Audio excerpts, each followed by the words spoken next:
நமச்சிவாய நமக. ஓ நமச்சிவாய, ஓ நமச்சிவாய, ஓ நமச்சிவாய. பரம்பரை இந்த பூலோகத்திலே எங்கெல்லாம் தர்மமெல்லாம் அழிந்து அதமெல்லாம் தலைவிக்கிக் கொண்டிருக்கின்றது. சின்னவர் பேச்சை பெரியவர் பேச்சை சிறுவர் கேட்பதில்லை. எங்க பார்த்தாலும் கோவில் இருக்கக்கூடிய தெய்வங்களை வழிபாடும் மக்கள் அனைவரும் எப்பொழுது பார்த்தாலும் கல்யாணங்கள் ஆடிக்கொண்டிருக்கின்றார்கள். ஆகாலை தாங்கள் காண வந்திருக்கிறேன். இந்த பூலோகத்தை காக்க வேண்டும். உமா பரம்பரை இந்த பூலோகத்தை காக்க வேண்டும். ஆளுநர் சுவாமி தாங்களை காண வேண்டும் வந்திருக்கின்றேன்.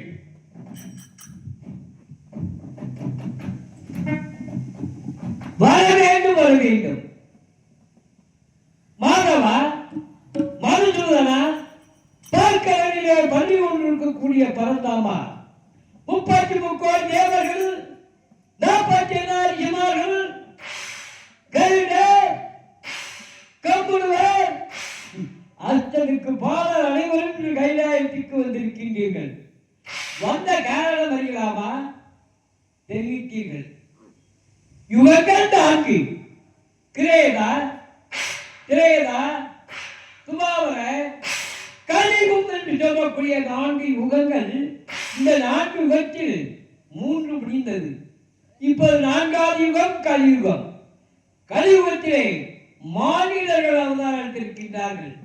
ஆகவே இந்த பூலோகத்தில் மனிதர்கள் அவதாரத்தை காரணத்தினாலே நீதி இல்லை, நேர்மை இல்லை, அதர்மம், அக்கர்மம், கொலை, கொள்ளை, பஞ்சமோ பாதகத்தை அஞ்சாமல் செய்து வருகிறார்கள். அது மாத்திரமா பெற்ற தாயை பற்றியில் தளிக்கின்றார் கண்டாளர். பெரியவர்கள் சொல்லை சிறியவர்கள் கேட்பதில்லை. எது விலை போகாததோ அது விலை போகிறது. கற்பு சூறையாடப்படுகிறது. கலியுகத்தில் அதிகமாக அதர்மம் தான் நடந்து கொண்டிருக்கிறது. ஆகவே அதர்மம் அழிய வேண்டும், தர்மம் நிலைக்க வேண்டும் என்றால் ஆதிபராசக்தி 1008 அம்சமும் 108 அவதாரமும் எடுக்கப்பட்டவள். 1007 அம்சங்கள் முடித்தார், 107 அவதாரங்கள் முடித்தார். இப்போது 108வது அவதாரமாக 1008வது அம்சமாக பூலோகத்திலே மானிட பிறவெடுக்க போகின்றார். வைத்தனா மானிட பிறவி. ஆமா, ஏன் மானிட பிறவி எடுக்க வேண்டும் சொல்லுங்க சாமி. அன்று தேவலோகத்திலே பிரம்மனுக்கும் 5 தலை, எனக்கும் 5 தலை. உண்மைதான். அப்பொழுது பிரம்மதேவன் 5 தலையோட கைலாயத்திற்கு வர அரே அதை பார்த்த பார்வதி தேவி அவனுக்கு பாத பூஜை செய்ய. சரி. ஆஹா, என்ன ஆச்சரியம்! அவனுக்கும் 5 தலை இருக்கின்றது. ஆணவத்திலே பார்வதியுடன் பாத பூஜை வாங்கி விட்டானே என்று அவன் 5 தினத்திலே உன்னை கிள்ளி எடுத்து, அப்பொழுது அவனுடைய கவாலம் என் கையை பற்றி கொண்டது. கையை பற்றி கொண்ட மாத்திரத்திலே பிரம்மவிட்டி தோஷம் பிடித்து உண்மைதான். பித்தனாய், பேயனாய், குருகாட்டு தாமரை எல்லாம் அள்ளி பூசிக்கொண்டு இந்த 14 லோகமும் சென்றேன். உண்மைதான் சாமி, உண்மைதான். அப்பொழுது பார்வதியானவர் தாங்களை பார்த்து, அண்ணா, இந்த உலகத்திற்கெல்லாம் பகிரக்கூடிய பரமேஸ்வரன் இப்படி பித்தனாய் பெயராக அடைகின்றாரே, அதற்கு தாங்கள் தான் ஒரு நல்வழிப்படுத்த வேண்டும் என்று தாங்களிடம் தெரிவிக்க, அப்பொழுது இந்திராதி தேவர்கள் எல்லாம் தேவராட்டம் ஒன்று ஆடினார்கள். ஆமா, தாங்களும் கோமாளிகள் போட்டு ஆடினீர்கள். உண்மைதான், உண்மைதான். அப்பொழுது தேவராட்டமானவும் தாங்கள் கோமாளி வேஷம் போட்டிருப்பதை பார்த்து அத்தனை தேவாதி தேவர்களும் சிரித்தார்கள். உண்மைதான். அப்ப என் கருத்திலே கல்வி கொண்ட அந்த பிரம்மகவம் கீழே விழுந்து விட்டது. உண்மை. கீழே விழுந்தவுடனே தாங்கள் தெரிவித்தீர்கள் ஆதிபராசக்தி மா பார்வதி தேவி இவருடைய பிரம்மனுடைய கவாலத்தை எடுத்து பாதாளத்திலே கொண்டு போய் விட்டு ஒருவன் தெரிவித்தீர்கள். ஆமா. ஆதிபராசக்தி எங்க பாதாளத்திலே பதித்தார். ஆமா. அதனால் ஆதிபராசக்திக்கு பாதாள பைரவி என்று பெயர் இருக்கு. உண்மை.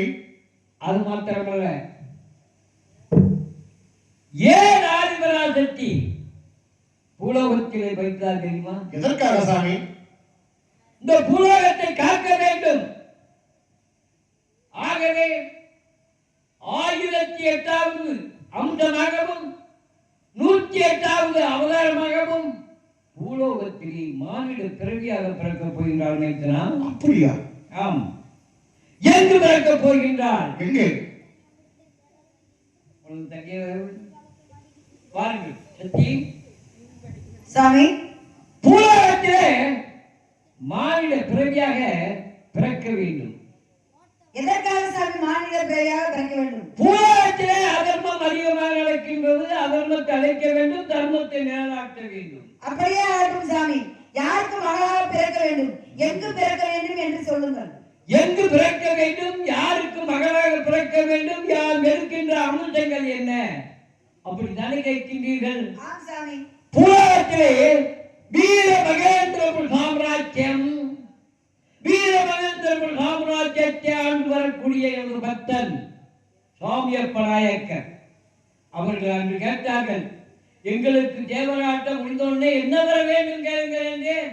எங்களுக்கு ஆபத்து வரும்போது ஆதிபராசக்தி எங்களுக்கு மகனாக பிறக்க வேண்டும் என்று தெரிவித்தார். அதற்காக 3வது மகனாக உனக்கு முன்பே காளீஸ்வரி நாகை சுகந்த 2 பெண்களை பெண் தெய்வங்களையும் சாமியப்ப நாயருக்கு மகளாக பிறக்க வைத்திருக்கின்றேன்.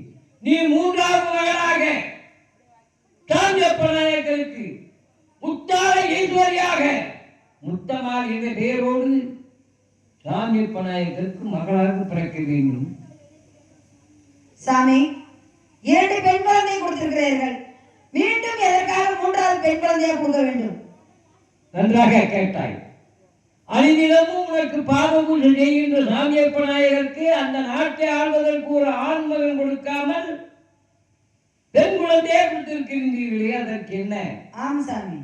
அதர்மம் எங்கு நடக்கின்றதோ அங்கு ஆதிபராசக்தி இருப்பாள், அதர்மத்தை அழிப்பாள். ஆகவே நான் சாமியப்ப நாயக்கருக்கு உன்னை மகளாக படைக்கின்றேன். ஆகட்டும் சாமி. மைத்துனா வாருங்கள். தாங்களும் பூலோகத்தில் மானிட பிறவி எடுக்க வேண்டும். என்ன சாமி, நானும் பூலோகத்தில் பிறக்க வேண்டுமா? ஆமா. எங்கே? ஏனென்றால் உனது தங்கையானவள் ஆதிபராசக்தி பூலோகத்தில் அவதாரிக்கும் பொழுது அவளுக்கு துணையாக நீங்களும் அவதாரிக்க வேண்டும். அப்படியா? எங்கு பிறக்க வேண்டும்? எங்கு சாமி பிறக்க வேண்டும்? எடுக்க வேண்டிய அம்சங்கள் யாது என்று நாளை கேட்கின்றீர்கள். அதைத்தான் கேட்பது. பூலோகத்திலே வீர மகேந்திரபுர சாம்ராஜ்யத்தில் கட்டுப்பட்ட விஜயமாபுரி பட்டணம். சரி. விஜயமாபுரி பட்டணத்துக்கு செட்டியாராக அவதாரம் எடுத்து முத்துமாணிக்கம் என்ற பெயரோடு ஆதிபராசக்தியை வளர்க்கின்ற கடமை தங்களிடம் ஒப்படைக்கின்றேன். அப்படியாகட்டும். அப்பொழுது என்றால் நான் வீர மகேந்திரபுரியில் மாநிலமாக பிறக்க வேண்டும். விஜயமாபுரியிலே. ஆமா. அப்படியாகட்டும் சாமி. அது மாத்திரமல்ல, உங்களுக்கெல்லாம் உறுதுணையாக யாரை படைக்கப் போகின்றேன் தெரியுமா? யாரை? அந்த ஒரு காலத்திலே என் ஜடாமுடியில் அவதரிக்கப்பட்ட தயாமி என்ற வீரவாகு 4 பிறவிகள் கேட்டார். 3 பிறவிகள் முடித்து விட்டார் தெய்வ அம்சமாக. சரி. இப்போது 4வது பிறவியாக பூலோகத்திலே அவன் இங்கு பிறக்கப் போகின்றான். அவன் இங்கே பிறக்கப் போகின்றான். வீரமகேந்திர சாம்ராஜ்யத்தில் கட்டுப்பட்ட விஜயமாபுரிக்கு உட்பட்ட சரி சேலாம்பூர் நாடு சேரி தெருவிலே ராமா தோட்டிக்கு மகனாக பிறக்கப் போகின்றார். அப்படியா? தாங்களுக்கு உதவியாக வீரபாகு சாமுகந்தன் என்ற பெயரோடு தலையாண்டியை ராமாந்தோட்டிக்கு மகனாக அவதாரம் செய்திருக்கின்றேன். அப்படியாகட்டும் சாமி. ஆகவே சாமி, என் மகன் தடையாண்டி கைலாயத்தை நோக்கி வந்து கொண்டிருக்கின்றான். சரி. அண்ணவனை பார்க்க வேண்டும். அவனையும் பூலோகத்தில் அதர்ம அக்கிரமங்களை அழிக்க தாங்கள் 3 பேரும் பூலோகம் செல்ல வேண்டும். அது மாத்திரமல்ல, சொல்லுங்கள். தங்கள் மனைவி என் தங்கை லட்சுமி தேவி துளசியம்மாள் என்ற பெயரோடு உங்களுக்கு துணையாகவும் அனுப்பி வைக்கின்றேன். பூலோகத்திலே எல்லாம் சென்று அதர்மத்தை அழிங்கள். எப்பொழுது உங்களுக்கெல்லாம் ஒரு ஆபத்து என்று வருகின்றதோ அப்பொழுது இந்த ஜீவன் அங்கு தத்துருவாக வந்து உங்களை எல்லாம் காப்பாற்றி அனுப்பி. இறைவா, தாங்களுக்கு பூலோகத்திலே ஏதாவது இழுக்கு ஏற்பட்டால் அப்பொழுது தாங்களை நினைத்து நாங்கள் வேண்டும் பொழுது எங்களுக்கு காட்சி தரும் என்று தாங்கள் கூறியிருக்கிறீர்கள். அது மாத்திரமல்ல, சொல்லுங்கள் சாமி. ஆபத்தென்றால் நான் அங்கு வருவேன். அப்படி உங்களை காப்பாற்ற நிற்கிறேன். கவலை வேண்டாம். அப்படியா? அதோ நமது மகன் கடையாடி வந்து கொண்டிருக்கின்றான். அந்தவனை பார்க்க வேண்டும். அப்படி